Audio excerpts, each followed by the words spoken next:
This week we produced an article on the shocking record that Rusev holds, being tied with the Great Khali for the most consecutive pay-per-view loses. Rusev actually responded to this article in a tweet, and many WWE fans were shocked to find out the Bulgarian Brute had such an abysmal win-loss record. This led us to look into some more obscure WWE records and facts. In this list, we will look at 15 of the most shocking ones, and we urge to you engage in the comments if you have any other interesting pieces of information you think most people don't know. Number 15. Big Boss Man is better than Hulk Hogan and Ric Flair. Yes, the title for this entry might be a tad hyperbolic, but in terms of WrestleMania match win percentages, WWE Hall of Famer Big Boss Man is more successful than both Ric Flair and the immortal Hulk Hogan. Whilst some may say this is only because Boss Man has had less WrestleMania matches than his two counterparts, the gap isn't too large. Hogan had 12 WrestleMania matches, Flair has competed in 5. Big Boss Man has actually had one more WrestleMania outing than the 16-time world champion, taking part in 6 bouts. Boss Man won 5 of his 6 matches, with his only loss coming at WrestleMania 15 against The Undertaker, leaving him with a win percentage of 86% at the Show of Shows.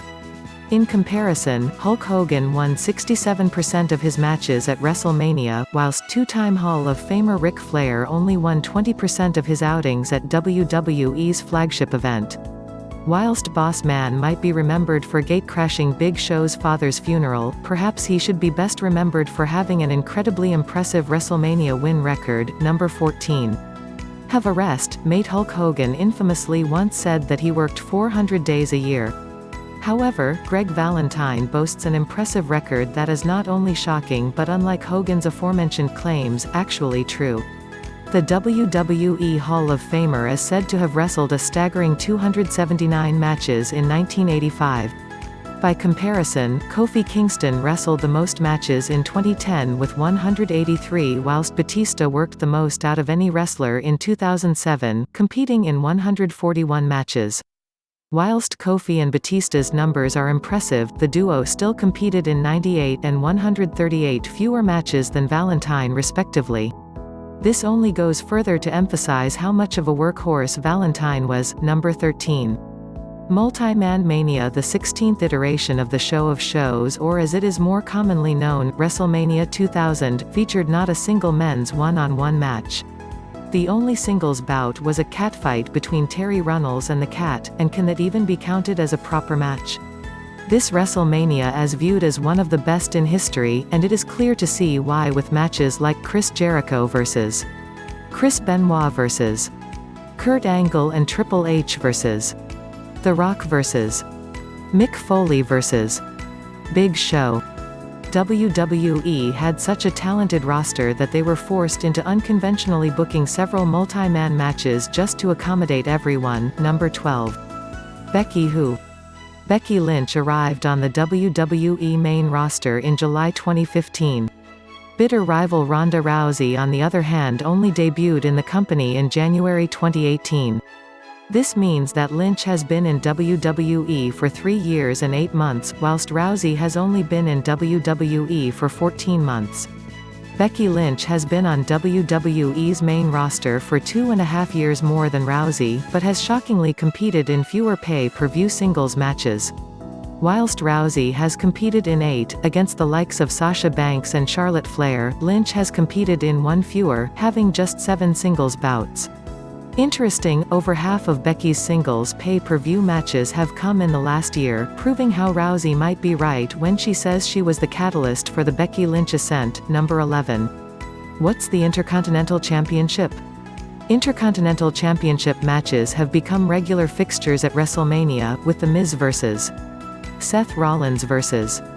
Finn Balor for the strap being a sensational opener for last year's Mania. However, the Intercontinental Championship has not always been held in such high regard. In fact, between WrestleMania 19 and WrestleMania 23, Intercontinental Championship matches at the Show of Shows lasted only 21 seconds, combined. As if that wasn't shocking enough, those 21 seconds came in the only one match, with JBL being embarrassed by Rey Mysterio in what would turn out to be the former WWE Champion's retirement match. By comparison, the Women's Championship was defended on 5 sporadic occasions during the same time span, with the time of the 5 matches combined 31 minutes and 7 seconds. Number 10. Live music at WrestleMania? No thanks. Whilst having your entrance music performed live can make for an awesome moment, it sure as hell doesn't help your chances of winning your WrestleMania match. Most likely merely a coincidence, but since WrestleMania 22, no performer who has had their entrance music performed live has won their bout at the show of shows. Examples include Randy Orton at WrestleMania XXX, John Cena at WrestleMania 27 where he lost to The Miz after a gospel choir performed his entrance, and even R-Truth 2 years earlier, where the former United States champion rapped his own song. The plague not only affects male performers but seemingly the female wrestlers too, with Sasha Banks losing to Charlotte Flair in a match also featuring Becky Lynch at WrestleMania 32 when Banks' cousin Snoop Dogg would provide the live tune for her entrance. At WrestleMania 22 POD performed Booyaka for Rey Mysterio as he made his way to the ring for his World Heavyweight Championship match against Randy Orton and Kurt Angle. Mysterio would prevail and walk out as the champion, making him the last superstar to have their music played live at the show of shows, and walk out the victor. Therefore, as one piece of advice for any young wrestlers hoping to make it to the big leagues in WWE, should you perform at WrestleMania one day, make sure you reject any live performances for your entrance. You won't win. Number 9. No entrance? Yes please. Let's stay on the topic of WrestleMania entrances. For every young WWE fan, the dream is to have your music played while you make your entrance at WrestleMania. Well, if you are competing in the Andre the Giant Memorial Battle Royal, perhaps you should think again. The Battle Royal debuted at WrestleMania XXX, and was won by Cesaro, who did not have an individual entrance but walked out with the rest of the participants. The same can be said for Big Show and Baron Corbin in the 2 years that followed. Surprise winner Mojo Rawley also had no individual entrance at WrestleMania 33 before his victory, whilst there were no individual entrances at WrestleMania 34, with WWE opting to have all the competitors enter the ring en masse. So Revival, if you are reading, take reassurances in the fact that having no live entrance might actually come in handy one day. Number 8. Show opener and the finale. Shockingly, only 5 matchups have both main evented, and opened a show at some stage in WWE history. John Cena and JBL, for example, would clash for the former's WWE Championship in the main event of Judgment Day 2005, while they would open the show at the same event in 2008 in the opening match, with Cena prevailing once again. Big Match John would also both open, and close a show with Big Show. Cena captured the United States Championship away from Show in the opening match at WrestleMania XX in 2004. The pair would then do battle 8 years later in the main event of No Way Out inside a steel cage. This is where it gets more interesting. CM Punk and The Undertaker clashed at Breaking Point in 2009 in a bout for Punk's World Heavyweight Championship. The duo would then go on to open the show that the very next pay-per-view, with The Undertaker wrestling the World Heavyweight Championship away from CM Punk inside Hell in a Cell in the opening match of the night. The same can be said for Dolph Ziggler and Seth Rollins. The pair competed in the main event of Extreme Rules in 2018 with Ziggler prevailing. The duo then squared off in the opening bout of the main show at SummerSlam, which was the next main roster pay-per-view event, with Rollins getting his revenge by scoring the win. However, the most interesting instance has to be Triple H vs. Randy Orton. The pair were the opening match and the main event on the same night. Triple H would beat Orton to capture the WWE Championship in the show's opener at No Mercy 2007, but Randy would invoke his rematch clause the very same night and reclaim his title from The Game in a Last Man Standing match that would close out the show. Number 7. Heel or face? Who cares? Being able to main event WrestleMania once in your career is a fantastic achievement. Being able to do it twice is even better. But main eventing WrestleMania as both a face and a heel is a great accomplishment that only 6 men can say they have achieved. Batista, for example, main evented WrestleMania 21 as a face against Triple H, but would go into his triple threat match with Daniel Bryan and Randy Orton at WrestleMania XXX as a heel. Brock Lesnar accomplished this feat a year later, walking into WrestleMania 31 as a heel to take on Roman Reigns, but took on the role of a fan favorite in his WrestleMania 19 main event against Kurt Angle. Also, The Rock was a fan favorite in all of his WrestleMania main events except his WrestleMania 15 clash with Stone Cold Steve Austin. Moreover, Triple H has main evented on multiple occasions as a heel, most recently against Roman Reigns at WrestleMania 32, but also as a face against Chris Jericho at WrestleMania X8.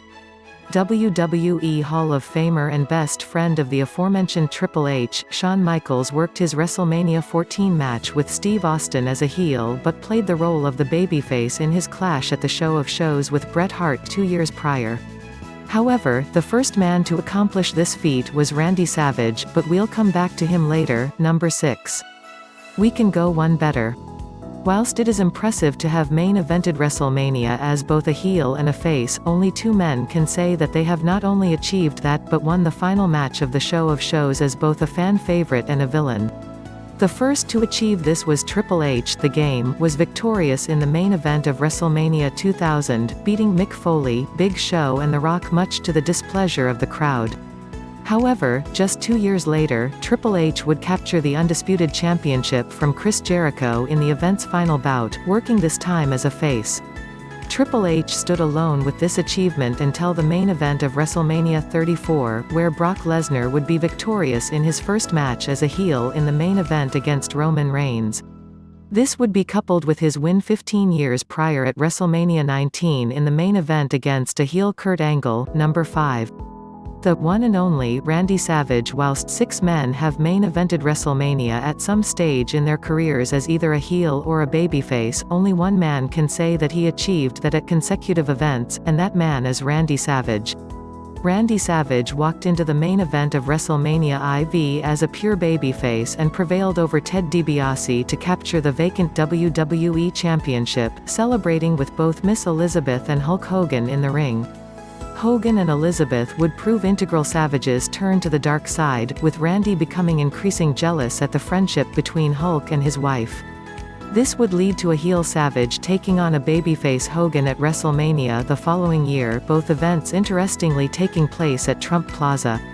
Savage was able to work as a heel and babyface so effectively and did so better than anyone else, ensuring fans could invest in him 1 year, and get behind his opponent the next. A true feat that puts Savage in a league of his own. Interestingly enough, Savage would obviously leave WrestleMania IV as a face, but would realign with Miss Elizabeth and walk out of the following year's WrestleMania as a babyface too, in spite of walking into the match that night as a heel. Number 4. The greatest of all time if we are also including WCW and ECW, as well as WWE, Raven is the superstar with the most championships in WWE history. Whilst Edge boasts 31 championships, with 11 of those being world titles, he is not the superstar with the most championship reigns ever. That accolade belongs with Raven, formerly of ECW, WCW and WWE. Raven has 36 won pieces of gold, and his accomplishments outside of WWE include 2 ex-ECW Championship, 4 ex-ECW Tag Team, 1 ex-WCW Lightweight, 1 ex-WCW United States, 1 ex-WCW Tag Team. However, what helped him achieve the aforementioned accolade was his impressive 27 Hardcore Championship wins whilst competing for Vince McMahon. Whilst most of his reigns lasted no longer than a night, Raven averaged over 3 championship wins per year whilst competing for the 3 promotions, and that is staggering. Number 3. The streak continues. WrestleMania XXX provided one of the most shocking moments in WWE history, with The Undertaker finally being bested at the Show of Shows by Brock Lesnar. Lesnar's victory not only meant that The Undertaker's undefeated streak was over but also spelt the end for the Deadman's claims that he was the most successful superstar in WrestleMania history. Whilst a fair few stars have gone unbeaten at WrestleMania, Rob Van Dam currently boasts the most wins for an undefeated superstar, making him the most successful in the event's history. RVD's first bout was against William Regal at WrestleMania 18, where the ECW alumni walked out as not only the victor but the new Intercontinental Champion. His next victory would come at WrestleMania XX, where RVD and Booker T would successfully defend their tag team championships against the Dudley Boys, La Resistance and Garrison Cade and Mark Jindrak. RVD's most impactful WrestleMania victory would come at WrestleMania 22, where the former WWE Champion would win the Money in the Bank briefcase in a ladder match against Ric Flair, Matt Hardy, Finlay, Bobby Lashley and Shelton Benjamin. Van Dam's fourth and final Mania victory came at WrestleMania 23, where he, Sandman, Tommy Dreamer, Sabu and defeated Marcus Corvon, Elijah Burke, Kevin Thorne and everyone's favorite commentator, Matt Striker. This would leave Van Dam with 4 Mania wins in as many matches. He will likely retire before he has the chance to compete once again at WrestleMania, making it likely that Van Dam will go down as the most successful WrestleMania competitor in history. Number 2. Mr. WrestleMania? I don't think so. Shawn Michaels, or as he is sometimes referred to as Mr. WrestleMania, has undeniably put on some of the most spectacular matches in WrestleMania history, with his 2 clashes with The Undertaker at WrestleMania 25 and 26 springing to mind. However, he certainly didn't have the best luck at the show of shows. Shawn Michaels has competed at WrestleMania 17 times but has staggeringly only won 6 of his matches, with those wins coming against the likes of Ric Flair, Chris Jericho and Bret Hart. This means that Michaels would only win 35% of his Mania bouts.